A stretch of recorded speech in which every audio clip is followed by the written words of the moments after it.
settle with a hotel, then I wouldn't have to come away with Argentine money. Mm-hmm. So I went over and had a meal there, and I tried to explain to the people at the counter, the clerks or the checkout or whatever, what they had told me. I was completely incomprehensible. They couldn't understand me, and I couldn't understand them. I finally made it clear that I pointed out and I showed them something that identified me as being a guest at the hotel.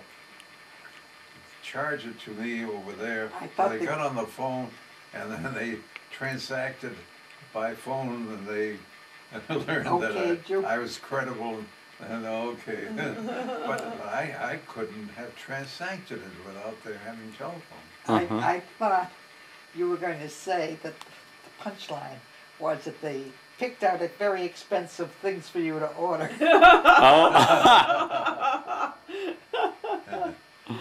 That is Since funny. You were stupid. I remember about 23 years ago going to France with the kids when they were little. Jeremy was 5 and Jessica was 7 or 8, and they were. My French was pretty good at that point.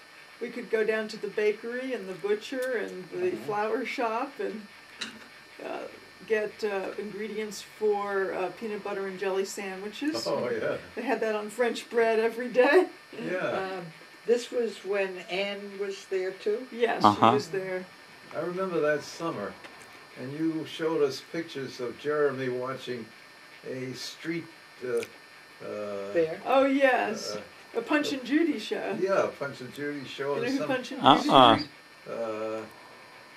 Display of little animals on the ground. Yeah, Punch and Judy is sort of a traditional set pair of characters for children in England and France. In a small stage. Yeah, a little small stage, and they're marionettes, I think.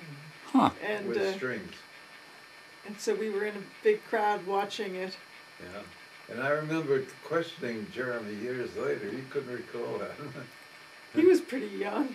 Yeah. The only thing he told me he recalls is playing in the sandbox at the Rodin Museum. Oh. Yeah. That's when he was happy. You'll be interested in this.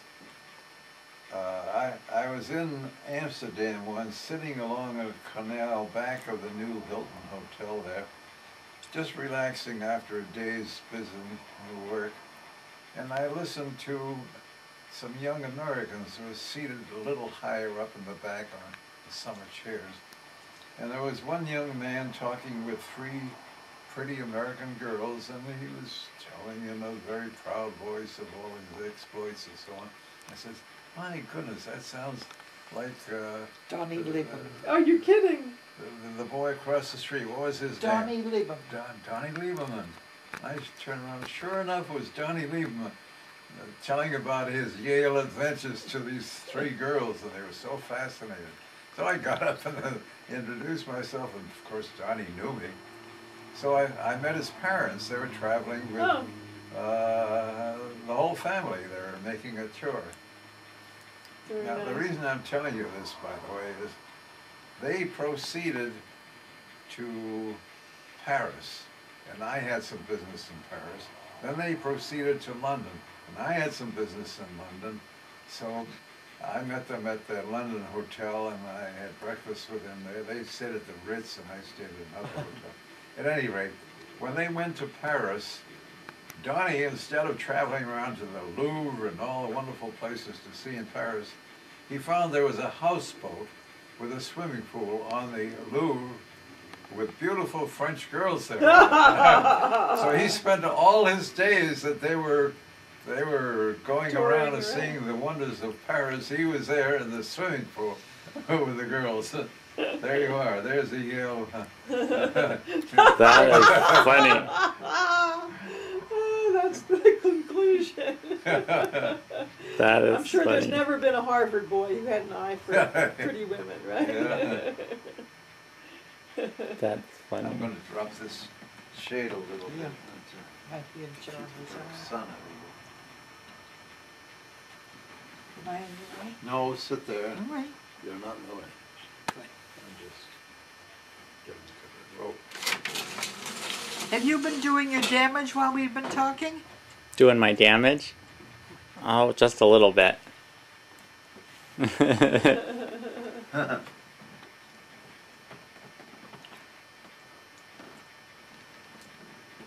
I was telling Jeremy that a man who just joined one of the groups I lead has a prosthetic from here down on one of his legs. He was in a motorcycle accident when he was 21, and That's hard. acknowledges well that he was, going around a curve doing 80-something miles an hour, and a being truck didn't see stupid. him. Yeah, Yeah. he's now about 50. Yeah. Those don't last forever. They need to be replaced.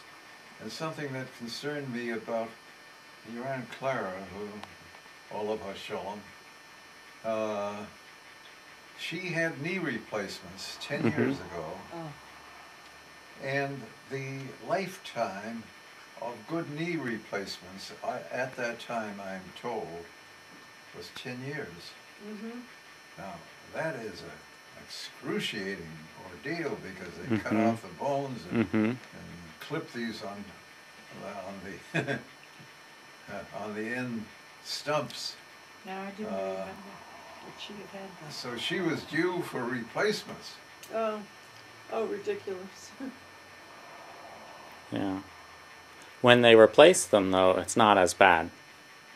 Because it's sort of like taking out one part and just sliding in another. Because the fixture, the fixture is, well, right. But it's not as bad. But Yeah. the bone is already Right. prepared. Right. Yeah. I've been able to help out with a few of those procedures. Wow.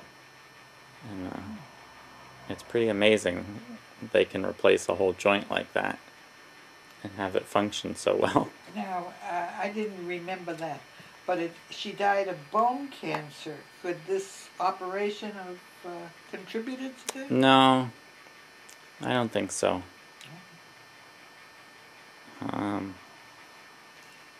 They're not putting in anything that is radioactive or would otherwise cause someone's To get cancer. to get cancer. It's generally pretty innocuous, that metal and plastic.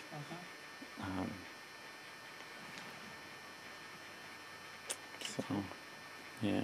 We went to visit her after she had had this operation of replacing her knees.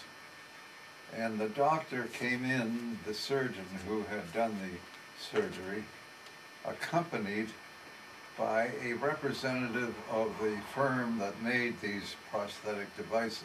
Mm-hmm. And apparently this person who accompanied the surgeon also stands in during the surgery to observe, Give advice? give advice, and also to observe whether the fit is appropriate and so on. Interesting. Apparently that's accepted procedure. I've seen that somewhat. Usually when they're just getting new equipment or a new type of joint or a new type, a new procedure, the representative from the company will come in and instruct them on what's going on, or make sure that they have everything they need, that sort of thing. Yeah. On a more mundane level, we have representatives of drug companies who come around to meet with our nurses and doctors. And, they're obviously promoting Zyprexa or Paxil or whatever. And most of them come with like a big tray of fruit or bagels and a spread or a cake. To relax you and get you in the right mood. So we all are very happy when the drug reps come to town. Oh, nice. It's usually at least once a week. Joanna, you seem to be well tuned to the tests that